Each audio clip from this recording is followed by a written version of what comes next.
Vous avez peut-être remarqué que vous attirez souvent le même type de personnes, les mêmes comportements, les mêmes dynamiques, les mêmes frustrations.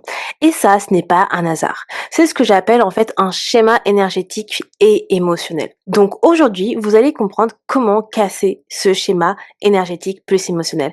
Mais avant toute chose, hello les amours, j'espère que vous allez bien. N'hésitez pas à me regarder sur YouTube et à liker cette vidéo et à souscrire à ma chaîne si ce n'est pas fait. Donc je voulais vous parler de relations aujourd'hui parce que je suis moi-même passée par ces moments où du coup je n'attirais pas les bonnes personnes. Donc aujourd'hui je suis dans une relation stable qui me donne tout ce dont j'ai besoin, tout ce que j'aime et ce que je voulais également, et je suis trop reconnaissante pour ma relation parce que je n'échangerai mon chéri pour rien au monde, clairement. Donc je voulais vous parler de certaines choses que j'ai travaillées dans le passé pour pouvoir justement attirer la personne que j'ai aujourd'hui, donc Jay, et aussi ces choses qui font que je me retrouvais toujours dans les mêmes schémas et que j'ai dû casser en fait ces schémas.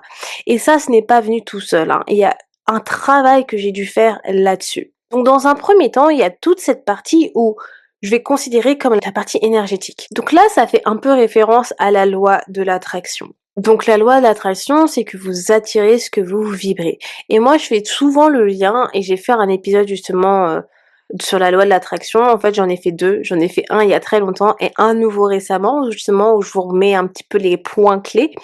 Mais je vous explique dans ce nouvel épisode où justement, moi je trouve qu'on attire ce que l'on vibre, mais à partir du moment où on vibre à haute fréquence, et ben forcément vous attirez ce que vous voulez. Donc voilà, pour moi je dis toujours que l'un ne va pas sans l'autre en fait au final.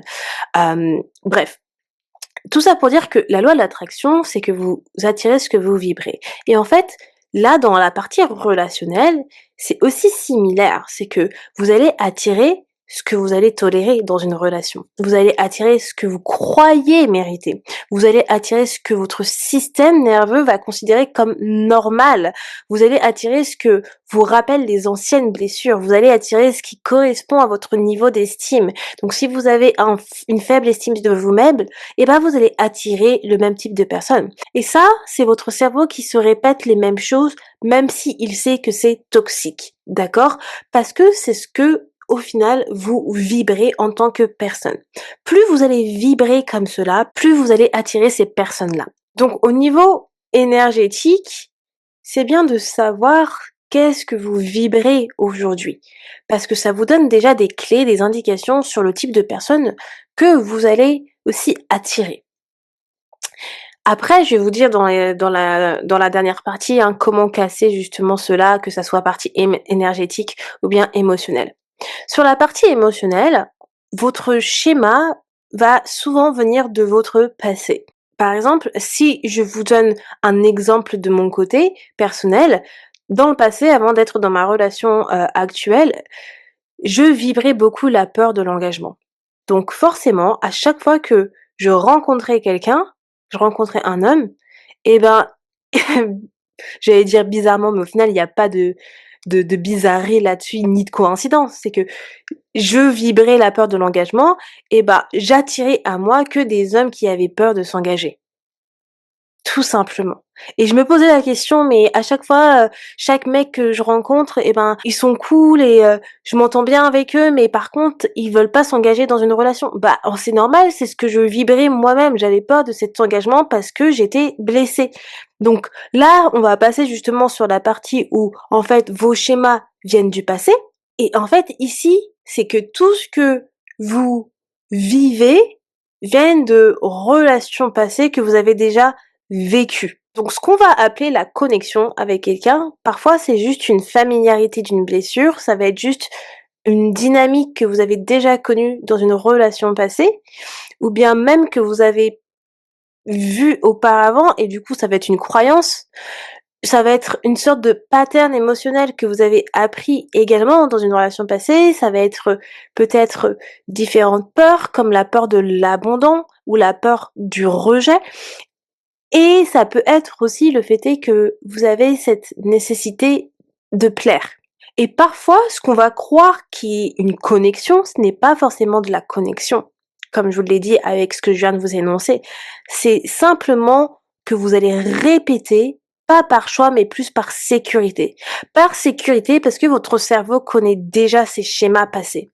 Et parce qu'il connaît ces schémas passés, même si c'est des schémas toxiques, il préfère rester dans cela parce que c'est la sécurité. C'est comme parce que c'est du confort.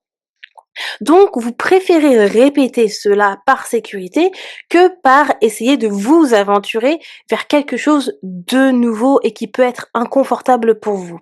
Et par exemple, pour ma part, justement, il y a énormément de choses qui font que je pensais que c'était, oh, qu'il y avait une connexion. Alors qu'en fait, c'est simplement que je répétais les mêmes schémas parce que c'est quelque chose que j'avais déjà connu. Il y avait une familiarité déjà de plusieurs blessures que j'avais déjà. Et il y avait aussi le fait est que j'avais déjà connu certaines dynamiques et que parce que je me s'étais déjà retrouvée dans cette dynamique, et ben j'avais l'impression qu'il y avait cette connexion avec cette personne. Alors que peut-être ce n'était pas forcément une connexion. C'est quelque chose de connu que j'avais vécu. Donc il y a 5 signes qui va vous montrer que vous êtes sûrement dans un schéma. Le premier signe qui m'a beaucoup touchée moi, c'est que je donnais trop. Donc du coup, vous donnez trop. Vous donnez trop à l'autre. Ça, c'est quelque chose qui je vous jure que vraiment, pire des choses à faire. Je vous parle souvent de donner et recevoir en retour. Et ça fait partie des raisons pour laquelle je vous dis toujours qu'il faut quand même recevoir en retour, parce que j'ai beaucoup connu cette situation où, dans des relations passées, je donnais énormément et je ne recevais rien. C'est-à-dire que je donnais trop d'amour, mais trop d'amour, et j'avais rien. Et ça m'a énormément blessée. Et du coup, ça a été une dynamique que je connaissais déjà. Dans mes anciennes relations amoureuses, j'ai connu cette dynamique énormément. Donc en fait, je faisais souvent la même erreur. Et c'est pour ça que je vous disais que, en fait, la vie va toujours vous mettre le même obstacle devant vous tant que vous apprenez pas de vos erreurs, tant que vous apprenez pas la leçon. Et tant que je n'avais pas brisé ce schéma, tant que je n'avais pas pris conscience justement de toutes ces choses que je vous parle là, eh ben, je retombais toujours dans les mêmes relations, dans le même type de relations. Donc ça va être le premier signe, c'est que vous allez donner trop. Le deuxième signe, c'est que vous espérez que l'autre change. Donc bon, ça aussi c'est un signe que j'ai connu. Clairement, je pense qu'on doit être la majorité des personnes à vouloir changer l'autre. Et j'ai été cette personne qui pensait que je pouvais changer les autres. Alors que pas du tout. Une personne va changer simplement parce elle le souhaite évoluer dans sa vie. Vous n'avez pas cette possibilité de changer une personne. Et à chaque fois, on pense que oui, j'ai changé cette personne, mais vous n'avez pas changé cette personne. Vous avez contribué à son changement, mais c'est pas vous qui l'avez changé. La personne a voulu changer parce qu'elle a voulu évoluer et changer elle-même. Mais ce n'est pas vous qui l'avez changé.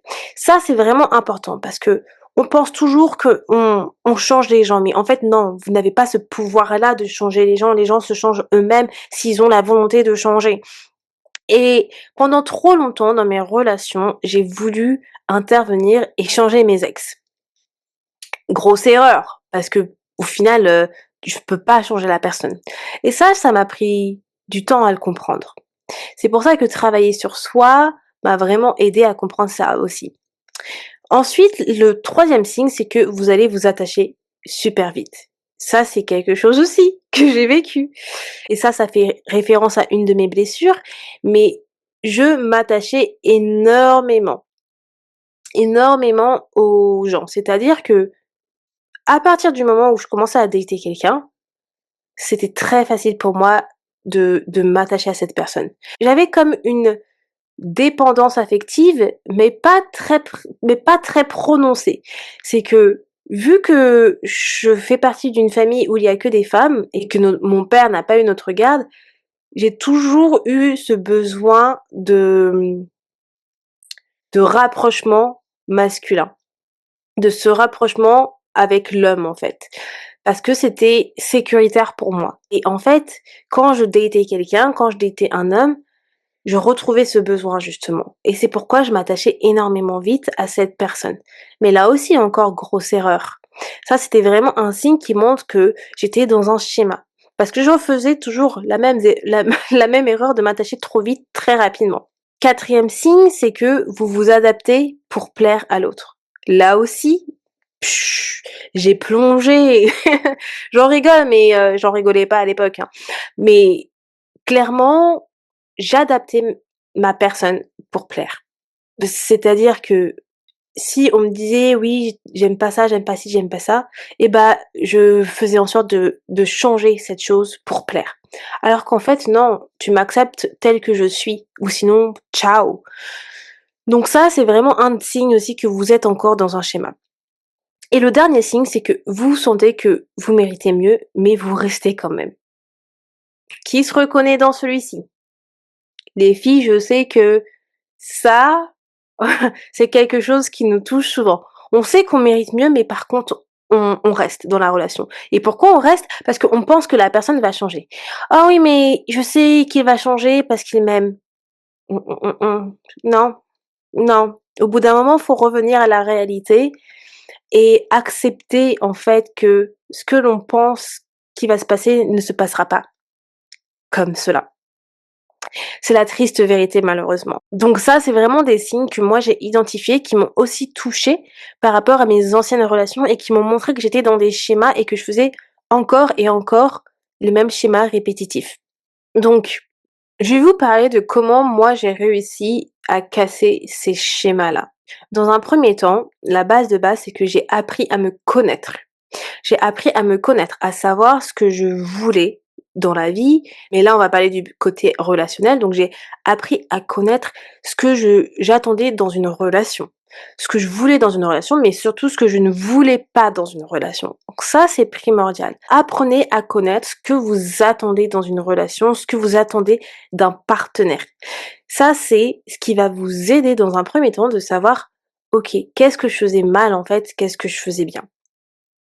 Donc ça, c'était la première chose que moi j'ai faite. Je me suis vraiment concentrée et j'ai écrit.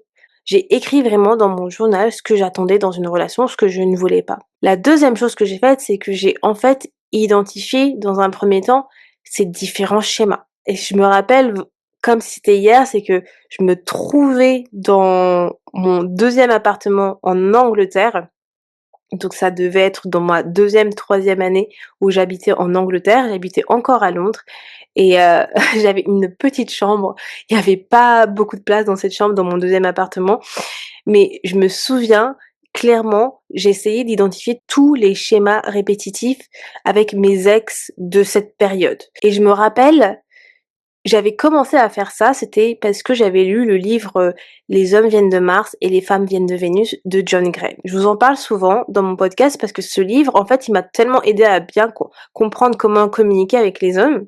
Pourtant, c'est un vieux livre. Quand je dis un vieux livre, je parle en termes de date, mais il m'a vraiment changé la vie en termes de communication avec l'autre et c'est grâce à ce livre où j'ai commencé, en fait, à identifier mes schémas répétitif avec mes ex de cette période. Et du coup, à partir du moment où j'ai fait ça, et ben, j'ai commencé justement mon dev perso, et cetera, et c'est là où j'ai commencé à identifier mes blessures. Mes blessures justement de l'âme, donc rejet, abandon, injustice. Il y a un livre là-dessus, Lise Bourbeau, et j'ai fait un épisode là-dessus que je vous mettrai en description de cet épisode. Donc j'ai identifié mes blessures et j'ai aussi identifié mes croyances limitantes. Et j'avais déjà aussi une grosse croyance limitante liée à la partie relationnelle, l'amour en général. C'était par exemple mariage égale divorce. Relation longue égale dispute. Pourquoi? Parce que c'est un schéma que j'ai vu dans ma famille où tout le monde a divorcé et qu'il y avait que des conflits. Donc j'ai beaucoup associé ça pendant longtemps et j'ai dû déconstruire ces croyances limitantes pour pouvoir avancer également. Ensuite, après avoir fait ça, j'avais toutes les clés pour pouvoir attirer à moi quelqu'un de meilleur. Donc c'est là où j'ai travaillé sur toute la partie énergétique et comme quoi il n'y a jamais d'hasard puisque c'est à partir de là où j'ai commencé aussi à être beaucoup plus spirituelle et avoir mon réveil spirituel où j'ai voulu attirer les bonnes personnes.